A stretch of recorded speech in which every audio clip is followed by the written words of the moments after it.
Hey guys, it's Kerry and Zach here from the Coffee N KOs Crew. And Zach, I got a question for you. You ever wake up on a Sunday morning and think, man, I'll cook the family some breakfast this morning?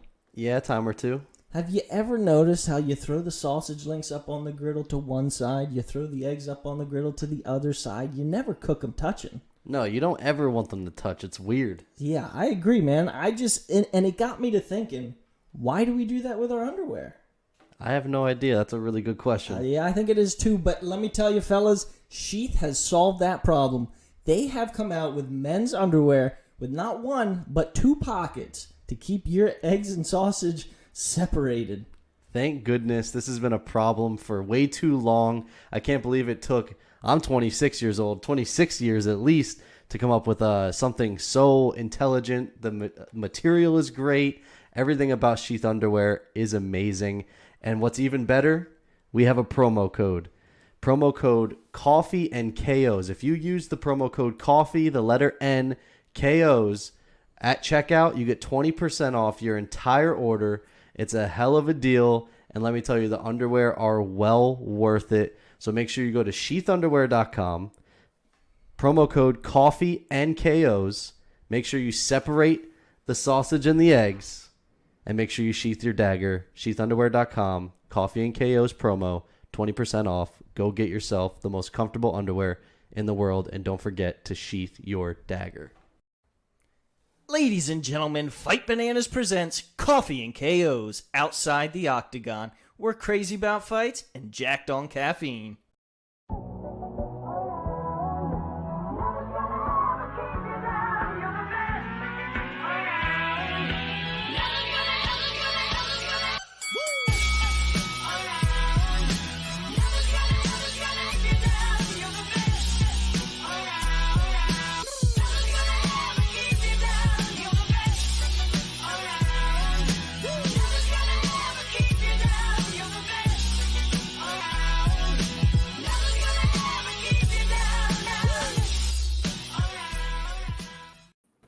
Ladies and gentlemen, welcome back to the Coffee and KOs podcast. We have another Outside the Octagon interview with Mike Beastboy Davis. Mike, thanks for joining us. What's up, guys? Nothing much, man. Just, living the dream, getting to talk to UFC fighters. Always a fun day's work for us. So anyway, I got to ask, how's the hand doing? It's Okay, how are you feeling? It's still there. It's I don't know. One day it's not painful, and the next day it's like incredibly painful. I have to take all kinds of medication and pass out. Oh, now No. are you still like obviously you can't train, but are you still running? Are you doing stuff No. to stay? Nothing at all. Just Not anymore. I was until I went to the doctors and they told me I can't work out at all because the brake is shifting, and as I run, I'm moving the brake, so they told me to stop. And how long do they expect you to not be training for? Well, for this one, they actually gave me 2 more weeks, and then they're going to take these pins out. So I'm hoping after that I can work out again. So you actually had pins in there. So it was like a severe broken, is it broken arm? There's a bunch of pins. It's just here. Okay. And was that in the Mason Jones fight that had happened? It was in the second round. I felt it. Instantly, and then I felt it keep hitting it, connecting, and oh my god, I was in so much pain during the last round. Now are you Southpaw or Orthodox? I can fight both. Okay, so that works. Yeah, so at least because I mean, honestly, because I watched the fight, and I mean, you couldn't really tell. I mean, you were throwing normal, so I mean, you played it off extremely well. I did the same in the Sadiq fight where I messed up my leg and I kept throwing it anyway. After the fight, it's going to get taken care of, so I don't care what happens in the fight. And you can't really feel it like all that bad, like when all the adrenaline's in there mid-fight, you just kind of like battle through it. Yeah, especially because of the adrenaline. But once it calms down, the adrenaline's over.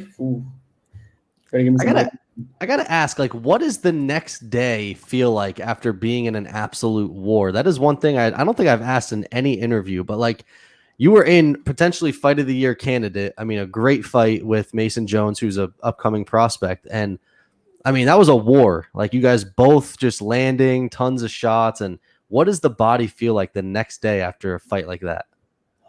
Honestly, I felt Perfectly fine. I felt Really? my legs were a little sore. My right leg from kicking his leg, my shin was kind of like a little bruised, and then obviously my hand. But the next day, like after I fell asleep and woke up, the next day I was fine. Like, especially even my hand because it didn't have surgery in it. The break was just there. It didn't hurt that much. I took ibuprofen and I was fine. So on like a normal day after like will you train after a fight like the next day? Like will you still get like a lift in or cardio in? Yeah. Wow. Yeah. Yeah, that's impressive because as long as I can move, yeah. Dude, I like shovel snow and I can barely wake up the next day.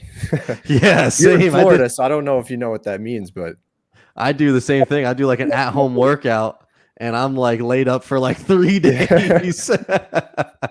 That's what. Yeah, I don't know. Like I feel like if I was a fighter and I wore like all that damage, I feel like it would almost be like a hangover from drinking. Like I feel like I need all the lights off and just need to like sit in a dark room for like a day or two to like recover. It's really not that bad. And mentally with a fighter, if you lose your fight, you're so like you're either depressed and want to work out, or you're mad and want to work out, or you want to correct some things and you just go work out anyway. And if you won, you're so hyped up that you just want a big fight that you want to keep going. You want to keep that momentum. So you just go to the gym. Have you basically been like a gym rat for like your whole life? No. I started working out when I was in 10th grade. Okay. That's kind of late because I know like for me in school, like they start kids lifting in my school like 6th grade. Yeah, like you can go after school and lift. I didn't lift until 10th grade. And then when I started lifting, that's when I changed my life. So I'm really happy I got into it. Now, I saw you were drinking something out of a mug. I got to ask, are you a coffee drinker? Are you drinking coffee? You can't see it. I can't tip it that much. But yeah, it's coffee. Nice. I like it. You're the first fighter to actually be drinking coffee on our show, Coffee N KOs. So we appreciate that. The mug, though. Save the drama for the llama. Are you a Keurig guy, or do you like brew a whole pot of coffee? A Keurig Duo. So this time I actually made the Valhalla coffee.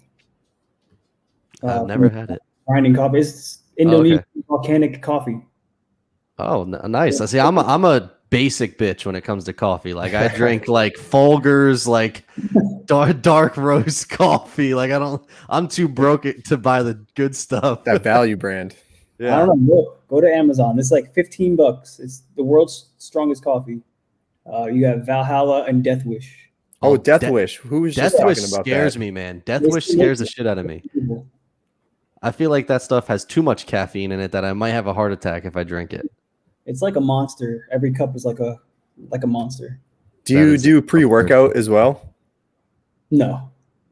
I hate pre-workout's the worst. No, I drink Rain now.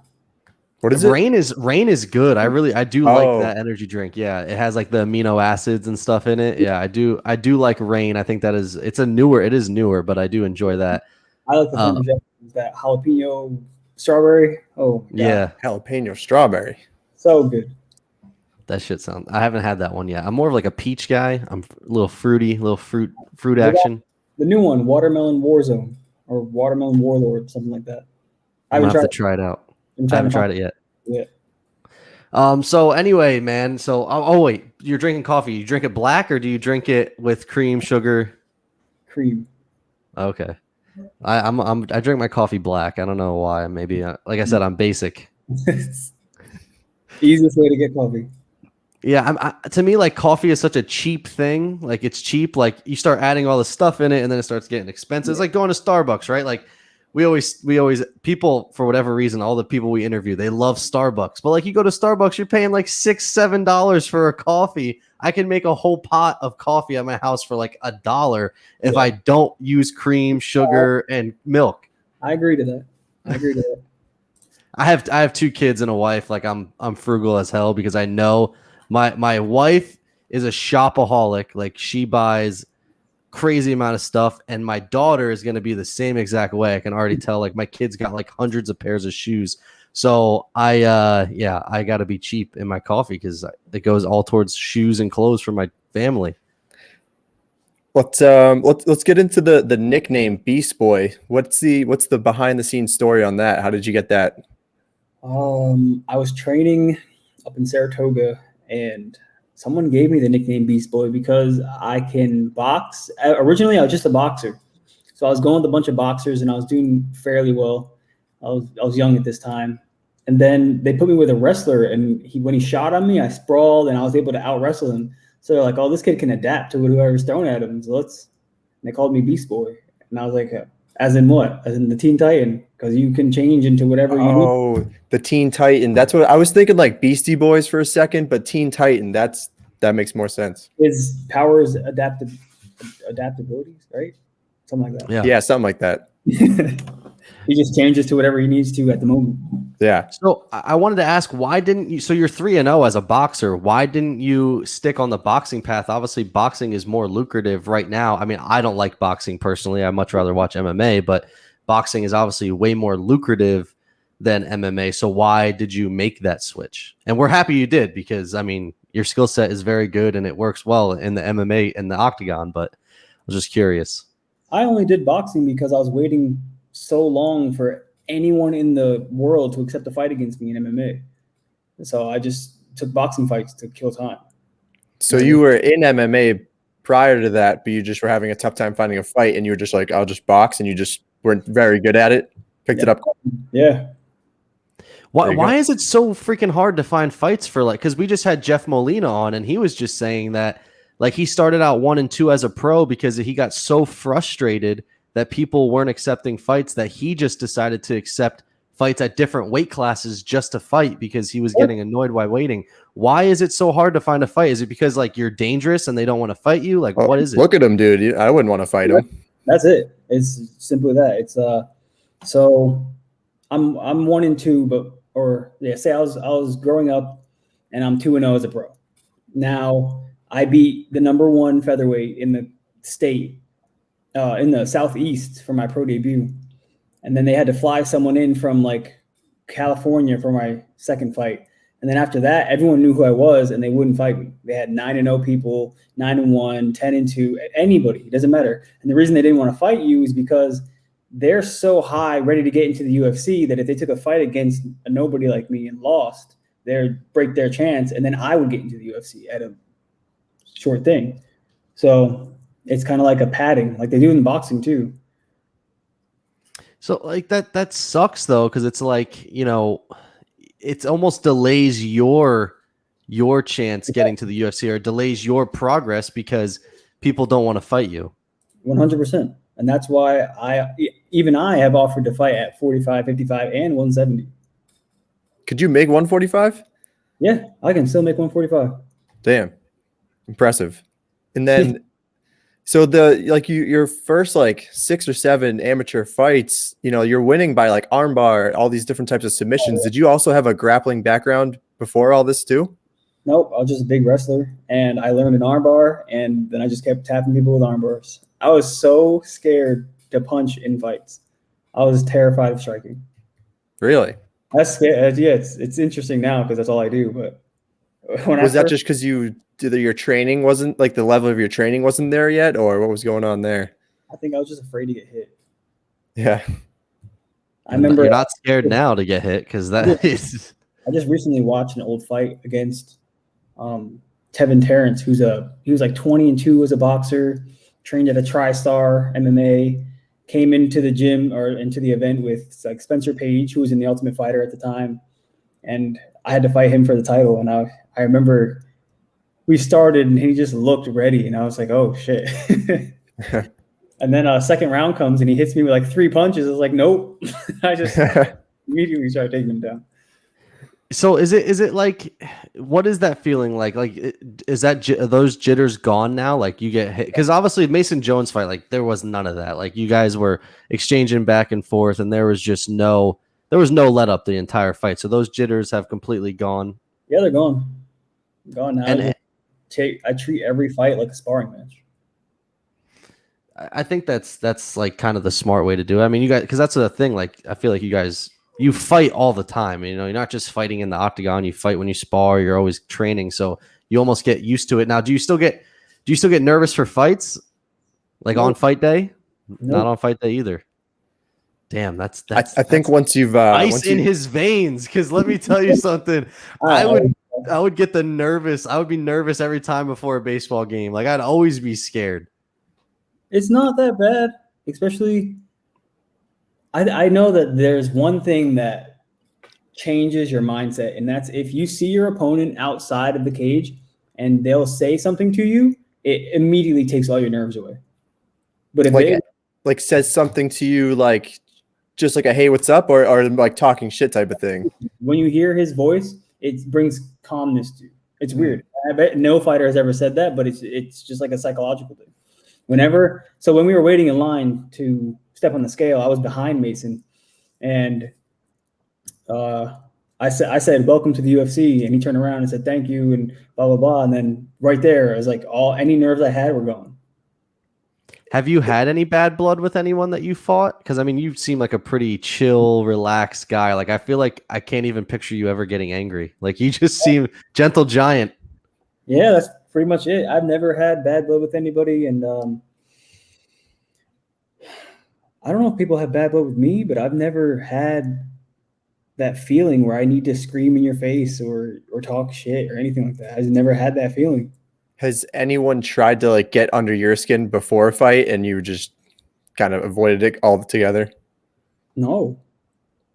You're just an all-around good guy. No one wants to talk shit. There's just no reason to do it, right? I just don't. I don't see a reason to.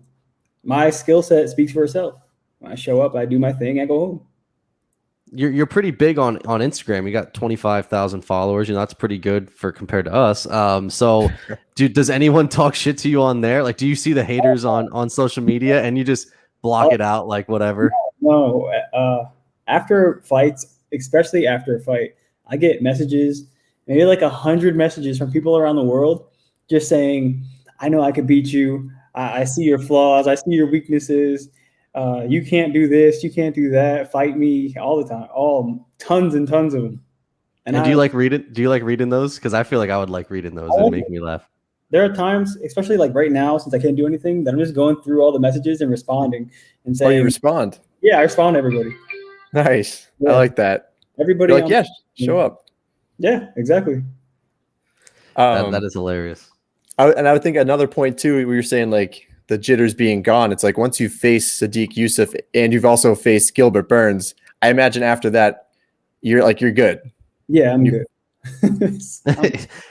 I mean, honestly, like, all right, losses suck, right? But now looking back on it, seeing, all right, you lost to Gilbert and Sadiq is highly touted, you know, like you can't be, I always say, like, I feel like losses are good in ways because as a fighter, you learn what you did wrong and you get better. And I feel like you have, like, look at Macy Barber. She was undefeated, had this like huge cloud over her, undefeated. And now she hasn't really looked the same with all that pressure. She's lost 2 in a row now. I feel like losing is not always the worst thing, especially early on in a career. No, I don't think that was early in my career. It was like midway, but I still needed it because if I went into the UFC still training and fighting the same way I did when I took on that fight against Sadiq, then I would probably lose fights. And now I have better coaches, better analysts to my fight game, better people that tell me what to do instead of just going in there and believing in my skill set. Even though I still believe in my skill set, I have games now. I know what the guy is about. I know how to fight this person, and that's just thanks to the team I'm in. Do you think that? So the loss to Sadiq Yusuff, that was Dana White Contender Series. So then you go on to fight 2 more times at Island Fights. Did you think that was kind of a good thing in a way, or did you actually think you were very ready for the UFC at that point? I thought I was ready for the UFC, but and I was told that I was ready to be signed after a win. So I went and fought Elvin Brito for the belt and won that. But it allowed me to see and implement the changes that I needed to make. So I did. That was it wasn't like ideal, but I needed it. And we saw obviously Burns has moved weight classes, but would you want to run it back with Sadiq now that you've kind of switched up training a little bit and you feel like you're a better fighter? I feel like with every fight you get better, so you're a better fighter. I'm a better fighter. I'm a better fighter than 90% of the people that I've seen fight. Current today, Mike Davis beats City because I wouldn't fight the same way. So you want to run it back, which I would love to see that fight. I feel like he'll get the belt. And if I ever decide to go back to 45, which I'm a big person, so I don't really want to cut anymore. But if I ever go back to 45, I can see myself making my way up there to that belt. And was the Gilbert Burns fight, was that when he was still at lightweight, or was that? He was a 55er. Oh, he was. Okay. Well, no. He just cut the 55. I don't think he was supposed to be fighting at 55 because he showed up at that place, looked like he was going to die. Yeah, he was about to die. And could you tell, like, fighting him, like, was it like fighting no one else you faced before? Like, could you tell that he was like at that level of competition that he'd fight for the belt one day? Because that was kind of the beginning of his like 6 fight win streak or whatever it was. No, he literally felt like a normal person. He was just a lot bigger than me. I couldn't stop him from taking me down because he was so heavy. He just grabbed a body lock on me, and I couldn't turn because he's strong. And then his weight came right behind it, and I was like, "Oh my god!" And I fell. I remember thinking, like, "Holy crap, he's heavy." So how, going back to the Mason Jones fight now, you got a $50K bonus from that fight, obviously. Did you get the money yet? We like to ask that. Did you get the money? It normally takes some time. I know that because about 2 months. Okay. But you know, you needed it. We heard you on Aaron's show before, and so we were super stoked for you. But how does it feel to put on? How reassuring was it to go into a fight after everything you're kind of going through, and then put on a show with a highly touted prospect in Mason Jones, and come out with a victory? Good. Okay. like if you could put it into one word besides good, like exhilarating. I mean, you could. I think your reaction, your reaction when they raised your hand, man, like that is probably that's probably top 5 reactions for me. Like it was just, you could see how much it meant to you, and it was freaking awesome. Yeah, yeah, it did. It meant everything to me because I'm always fed to the wolves. Literally my entire career, I've just been fed to wolves, and I always prevail. I come out on top, and I'm sick. I'm sick of it. I don't want to fight these people who should be champions already. I want to gradually climb, secure my bank account, help my mom, help my family, get a place to live. As I finally have a roof over my head. That's mine. So I feel one of my questions was going to be like, do you feel like you've just been unlucky in your career because of all these names that we're looking at it? Like you'd think that you've been in the UFC for like 5 years and you're on like a 6-fight win streak fighting some of these names. Who did you piss off that they keep giving you these guys? I was like, literally my first fight was again, the Southeast regional wrestling champ, 4-time wrestling champ. And I had to fight him for my debut. I didn't want to fight this kid for my debut.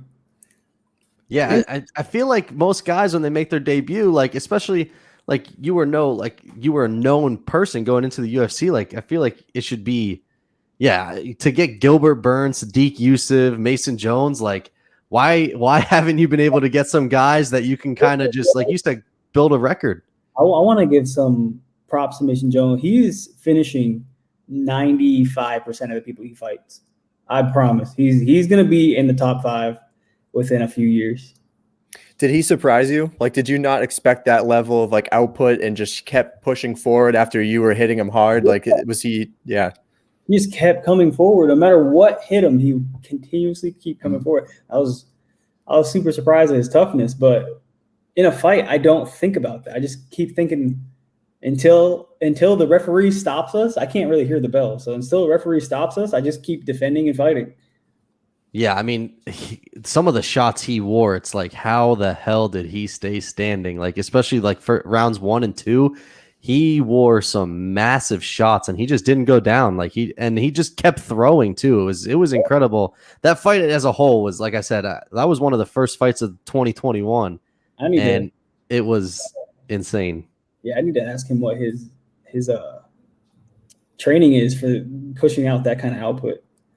If I could have the skill set I have with that kind of output, I'll never lose. Yeah. He was like a zombie out there. He just kept coming forward. I did not understand what I was watching, but we talk about like the Wolves Den you're getting tossed into. Before that, you had a canceled fight against Giga Chikadze, who's like an insane prospect right now. It's another crazy name. Super good. And that what did that get canceled for? Was that an injury or was that COVID? What was 2020 destroyed my life. Yeah, I remember you saying that on Aaron's show. The fight in February, but I broke 2 of my ribs and tore the cartilage with another one. So I was out until March. And then when I finally started training again, the gym shut down because of COVID, and then I was just stuck for like a month. I couldn't do anything. I was just sitting inside eating, and I gained up to I think a 182. Then they offered me that fight again in 2 weeks' notice, and I could not make 45 from 182. I just couldn't do it. My kidneys weren't cutting weight. I wasn't losing weight. And medical doctors came into the room. They observed me, asked how much weight I had left, and told me not to cut any more weight. Yeah, that's a lot of weight in 2 weeks. That's insane. I was making it happen, but it was trying to eat at me. So I gotta ask. So obviously you're laid up right now at the hand. What is Mike Beastboy Davis doing outside of training and fighting to stay busy and for fun? What do you do for fun? No, I'm not doing anything right now. Netflix. I'm got a show.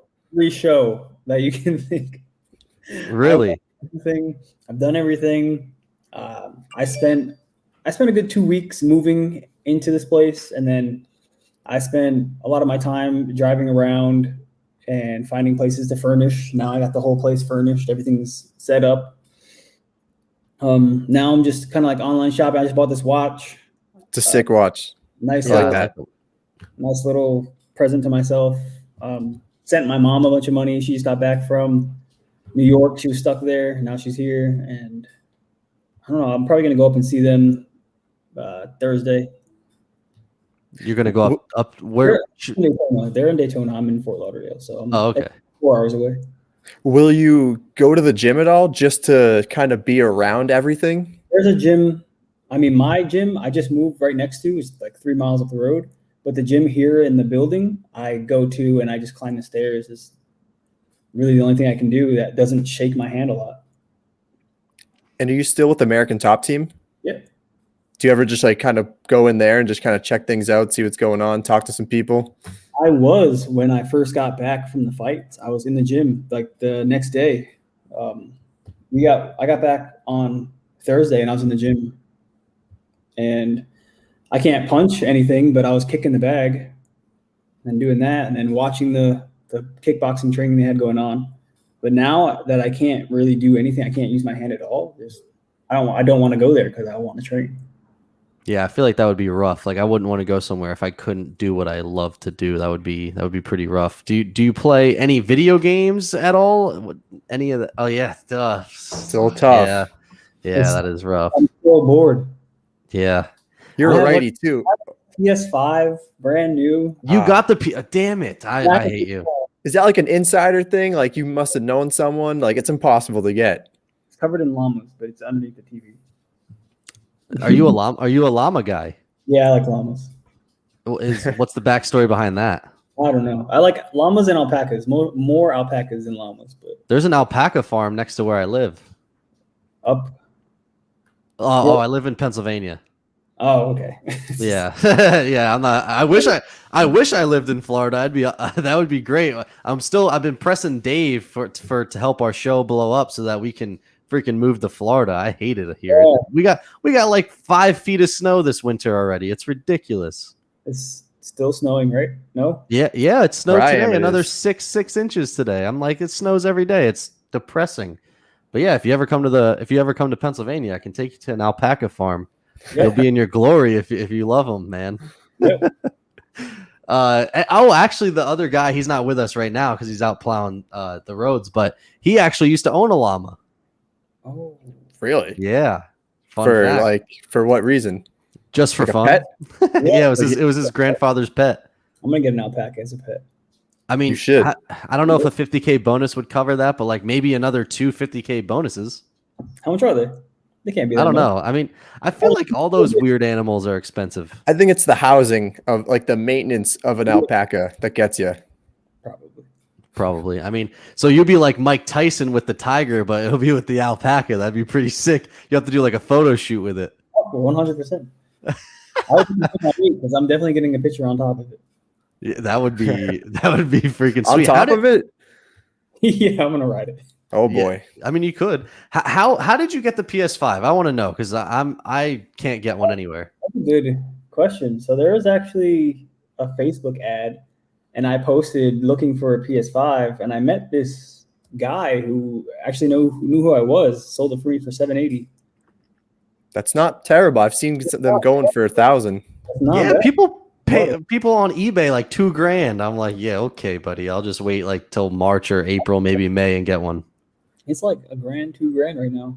People a lot for around $850 now. What do you play? What's your game? When your hand's not broken. Yeah. Modern Warzone. No PC gaming because I'm a PC guy now. I used to be console, but I love PC. I was just thinking about selling that and trading it or trading selling the PS5. Yeah, okay, I'll buy it. I'm just thinking about a gaming PC. I had a Razer, but I sold it, and then I bought this Mac that I'm on now. But I don't know. I was thinking about getting a rig for my room. I have like the cheap gaming PC because I didn't know if I'd like it, so I wanted to try it out first, and I love it, dude. It is so much better. I don't know, like if you like shooter games, it's just so much better. I just can't play with a mouse and keyboard. I just can't. I don't function very well. You beat people up for a living. You could figure it out. I have all the faith in the world in you. You could figure it out. I would have to buy one of those separate keyboards that have only the buttons I can press because You know what my buddy did, who also, he's again not here. He got a mouse and keyboard for the PlayStation and practiced on there before he bought the gaming PC to see if he'd like it. I can do that. Yeah, I mean, they're pretty cheap. Go to Best Buy, grab one. The PC gamers are 10 times better than any PlayStation gamers. Yeah, well, yeah. I mean, they're also probably like 12 years old and just play nonstop, until their parents yell at them to go to sleep. So, I mean, they got a lot more time to practice. Also, I saw that you're from New York, and you are from Hudson, New York. My son's name is Hudson. Yeah. But you live in Hudson? That's what Wikipedia said. Okay. Yeah, I was born. Okay. And then I was lived in South Carroll my whole life. Oh, okay. They had it switched. They had said that you were born in Wikipedia. They said you were born in South Carroll, and then you actually lived in Hudson. So now I'm pissed because one of my questions is gone because I want to know who is the most famous person you know from there. Mike Tyson. Okay. All right. Tyson. Yeah. Okay. Because I was looking at Hudson, and it was just like all weird, intelligent professions, like people I've never saw before, but like really weird, intelligent people. Anyone who came from Hudson. That place is not a good place. It's not a good place? I don't think so. That's a bad rap. Really? Just growing up there from Hudson, all the people that was where like minorities were. Mm. See, I've never been up that way. I'm from Boston, so I don't know if we have like a built-in rivalry here, but I'm a masshole. The surrounding states. Yeah.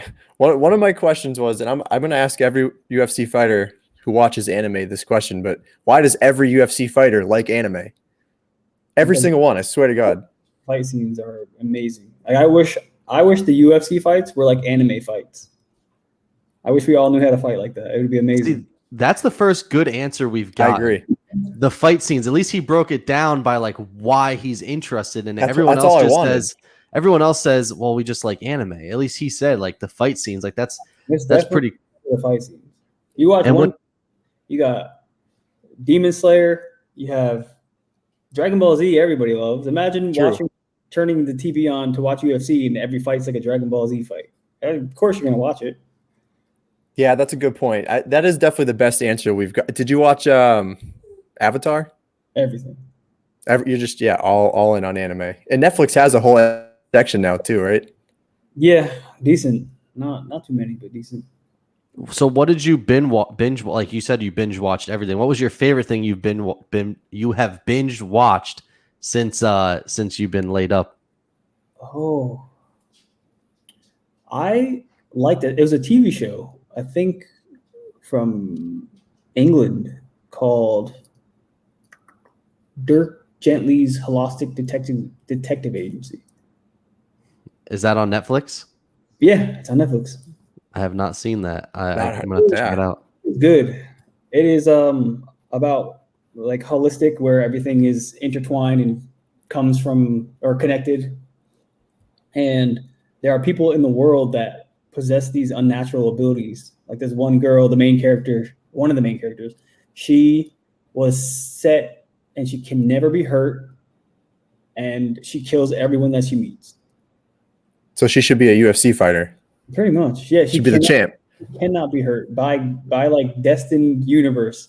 Like if you grab a gun and pull the trigger to her head, it won't fire, but then it'll fire if you put it away from her head, and then again won't fire. And then yeah, she like cannot be hurt by the universe. That sounds like a pretty sick show. I'm gonna have to check that out. Pretty cool. I watched it straight through. I don't know. It was just entertaining to me.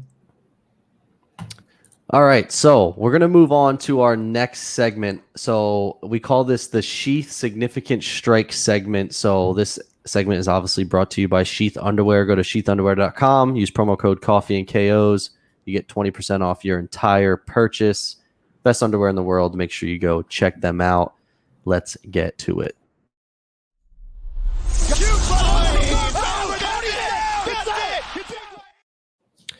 All right, so this is the Sheath Significant Strike question segment. And so for this segment, all of us have significant others.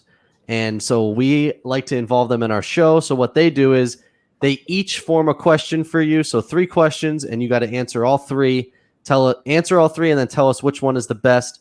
What makes it so much fun is the fact that they don't watch MMA, UFC at all. So they have no idea who you are. They just literally form the most random ass question you could ever imagine. So answer to the best of your ability, and at the end you pick which one you think is the best. I'm just going to tell you right now, I am hot. My wife, I think, hasn't lost in weeks, so she's doing pretty well. Question number 1: what is the worst song ever? Worst song ever, Baby Shark. That's what's going to be my answer. Yes, that's a great answer. Yes, I have 2 kids. And let me tell you, Baby Shark has been on repeat for the last goddamn 3 years. And I cannot wait for this stage to be over. That is great. I love that. Question number 2. Why do you think toe rings were invented? For the people who like feet fetish. Yes. True. Another great question. Very odd fetish, but listen, we don't judge people on this show. But yes, that is hysterical. Or foot models, that's a real thing too. Those are 2 great answers. I love that. All right, last one. If you could delete a food from life, what would it be and why? Brussels sprouts. Oh, really? I like Brussels sprouts. Brussels sprouts because they are disgusting. I did a huge 180 on those. You got to do them the right way. If you add like bacon on them and everything roast else, them, get them crunchy. It's not bad. I've had them with bacon. I've had them cooked with like cheese and all types of stuff. No, sautéed, fried, and I hate them. I think like caviar. I think caviar should be deleted. I think it's the dumbest food ever, and it's ridiculously expensive. Like, who the hell wants to eat that? Right? Yeah. Yeah, it's pretty gross. Yeah, like what is the weirdest thing that you eat? Like, is there like a thing that most people are like, that shit's disgusting, but you like it? Peanut butter and jelly out of a cup. Out of a cup? Out of a what? Out of a cup. I don't want the bread, so I just mix peanut butter and jelly in a cup. I mean, because of the carbs? You don't like just no carb diet? I just don't want the bread. I just want the peanut butter and the jelly. Do you like bread? Yeah, I love bread. All right. Have you ever had it with bread? Yeah, of course. Okay. Just checking. Hot take here, but Uncrustables are shitty. They're gross. Yeah, because it's always inconsistent through flavoring. Yeah, I think it's One bite gross. is best in the world, and one bite is like biting into a chalkboard. Yeah, I agree. I think it's awful. My in-laws, my mother-in-law loves Uncrustables, and I'm like, that shit is disgusting. Like, just take 5 seconds and just make a peanut butter and jelly. I promise you, it'll taste way better. Yes. Or put it in a cup. Fluff, but I can't buy it. I cannot buy fluff, but I love fluff. Why can't you buy it? I feel like I'll just eat the whole thing. See, I do love fluff, True. but it really doesn't have a taste. If you think about it, it really doesn't have a taste. It's just pure sugar. Like if you have a peanut butter and fluff, all you taste is the peanut butter. You don't even It's taste like a the fluff. marshmallow. Like a marshmallow doesn't really taste like anything unless it's with like a s'mores. Yeah. Yeah. It's just, I don't know what it is. It tastes great. I don't either. Like, what is it? It's What is a marshmallow? It's just white. It's just a white thing you put on stuff. Yeah, I'm not. They actually have peanut butter and fluff on Crustables. That's just, they need to throw that shit out. That is disgusting. Yeah, real talk. I'm not kidding. All right, so you can pick which question you thought was the best, and then, we'll let you know who asked what question. Do you need me to repeat them? Toe rings. The toe rings. All right, that's Carrie. So Carrie's not even with us. He's not even here. He can't accept this award. That's garbage. But that is, I gotta say, when I saw, because she sent me the questions, when I saw that one, I was like, that shit is pretty funny. Damn. That's an interesting question. It's never been asked that one before. Were you asked? I think. Go ahead. That's usually what happens with the significant strikes question because they don't know anything about UFC or who we're even interviewing, so it's always just out of left field, and they're always, every fighter's like, I've never been asked this question. Yeah, no. Yeah, we try to keep these interviews nice and fun. I don't like asking the same boring questions. You've probably been asked them a million times, so I like to keep it fresh and have fun. Good, because every single interview has been getting boring. Are you bored now? No, this is good. All right, perfect. That's what we go for. 2 minutes of my life, so it's fine. All right.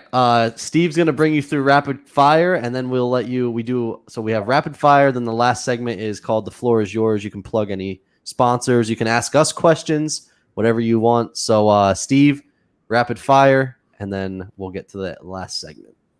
So rapid fire, I'm just going to give you 2 options. You tell me which one that you prefer. And then there's also a few questions mixed in there as well. Just right off the top of your head, whatever you're thinking. So would you prefer crowd or no crowd when fighting? Crowd. Apex or Fight Island? Fight Island. Fight Island. Hometown fight night, main event, or main card pay-per-view? Hometown fight night. Hometown. Fight of the Year award, which could potentially happen, or Knockout of the Year award? Fight of the Year. What would drive you? Knockout. You get remembered for knocking someone out. You don't get remembered for having a war. I don't know why. I was actually going to say that, which I remember the wars. Like I always say this every podcast, but Paul Felder and Cowboy are like my 2 favorite fighters because I feel like every fight they're in is always great. It's always a war. So I recognize that, but I feel like the casual only remembers the knockouts. I mean, like the George Masvidal flying knee will be remembered forever. But the Joanna fight, will a casual know that with Zhang Wei Li? Probably not. The Impa knockout. Yeah. Those are good. Those are incredible. Like people recognize those. And they'll be on highlight reels forever. Fighters got like 30,000 followers off that one fight. Yeah. Even Impa got like 30,000 off that fight. I did. got like 4 off of a Fight of the Year war. I got 4,000 followers. Sandhagen, I think, grew like 20,000 followers off his knockout off Frankie Edgar. Well, picture that's a small clip of like 5 seconds versus you have to watch the whole fight. So it's it's a viral thing. Entertaining. Yeah, it is viral. You can make GIFs, Vines, TikToks off of a knockout. You can't really do that with a war. Exactly. What would drive you crazier, a bad stoppage or a bad judge? It depends on if it's to me or not. A bad judge. I'm a bad judge. If a restaurant had a Mike Davis special, what would it be? Cereal. Cereal? What cereal are we going with? I don't care. I just love cereal. We'll call it the Beast Boy Cinnamon Life. Peanut butter and jelly I don't in a like cup. cereal. on the. Yeah, I would No. do Cinnamon Life or Fruit Loops with marshmallows. We'll call it the Beast Boy special. You can have you can choose. You should have a cereal bar called Beast Boy, and you can choose mix and match cereals. I already have that already ready to go. Outside of MMA, what's your dream job? That's a tough question. I don't know. Like money doesn't even matter. You can just do whatever you want to do. What would you do? Gamer. Yeah, it's not bad. I mean, we'll offer you a job on the Coffee N KOs podcast if you'd like. That would be fun too. I can start my own podcast too. It doesn't pay much or Yeah. at all, really. Not yet. Or at all. Few more here. What's your favorite movie? We're Back. The dinosaur story from New York City. I don't know that one. I don't know that one either. Look it up. I'm gonna have to check it out. It's a cartoon. Oh, Yeah. Disney? No. Yes? Maybe? I don't know. Maybe. It's old. Favorite pump up song? Like if you're in training camp, like what's the one song that gets you going? No. None of them. You don't even listen to music. You just go in. I listen to music, but there's not one specific song that'll do it for me. What about like an artist or a band?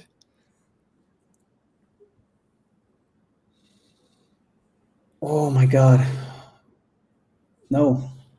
Really? I see. I feel like you could throw on Biggie Smalls and like that would just instantly like pump me up. It wouldn't do it for me. Eminem, that would probably be one of mine. I don't like Metallica, like you're like a heavy rock guy. I hate Eminem. I don't like it. Why does everyone hate? All of a sudden, like Eminem's getting tossed into the trash can for no reason. He's almost like a fighter who fought too long. You know, like he's still trying to look put at out his music that's good awful. stuff back in like the 90s and early 2000s. He was different.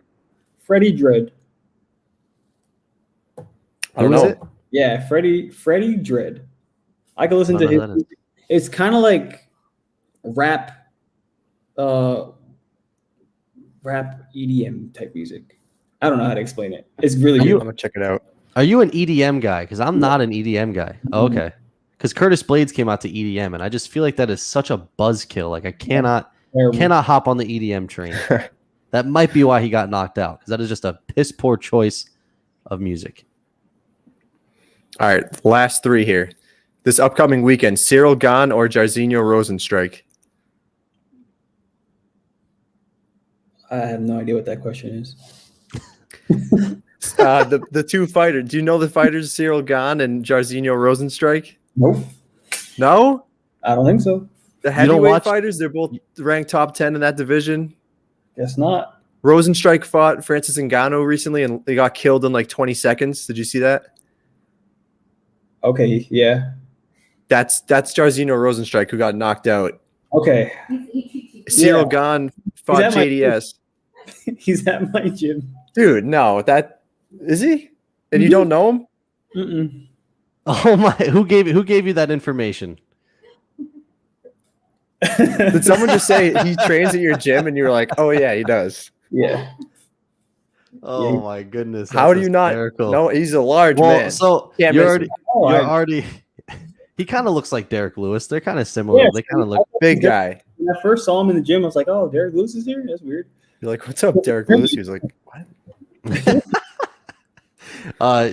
So he's going Jairzinho Rosenstrike because he can't pick against them because they're at the same gym. Yeah. All right.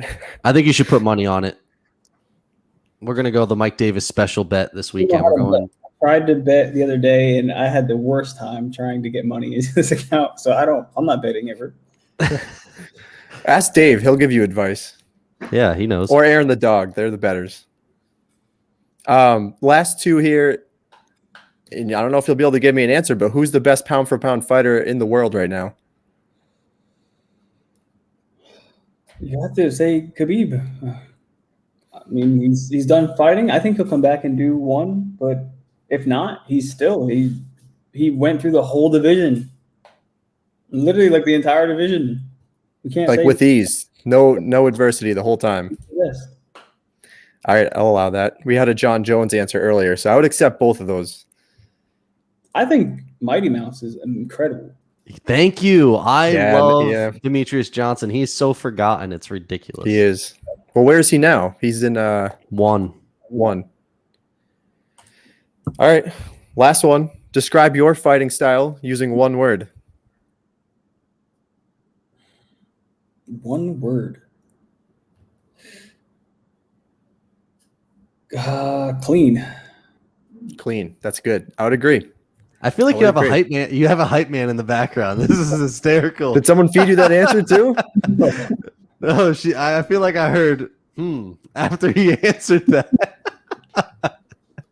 That is freaking hysterical. Oh man, I can't believe the Rosenstruck thing. I'm Can't sorry. believe. I didn't That's know. okay. Do you watch fighting? Like, do you watch UFC like outside of like you fighting or no? Sometimes. Okay. But you're not watching every single weekend, like every card religiously. Not every single weekend. Max Holloway just says the same thing. He hates watching it. I can't do it because after I fight and I'm training all the time, I don't want my head to just be MMA. I want to be able to live my life and enjoy cartoons and going out and doing something other than sitting and watching fights. When I was on the flight here or to Abu Dhabi, there was someone who was fighting and he would not put his phone down and all he was doing was watching training. Yeah. I can't stand those people. Just chill. Yeah, Max Holloway says the same thing. He does not watch any fighting. He doesn't. Once the fight's over, he goes and plays video games, and that's it. Exactly. And that's why Max is one of the best, and that's why I'll be one of the best. I was going to say, it works for Max, so it's got to be something to it. All right, last segment. Mike Beastboy Davis. It's called The Floor Is Yours. You're allowed to plug any sponsors, say anything you'd like. You can ask us a question, whatever it is. My man, the floor is yours. Take it away. That's a hard. I don't know. I have to give a shout out to Hydro Cocoa because they've been really stepping their game up and helping us out a lot here. Shout out to First Round Management, getting me through that fight. ATT, of course.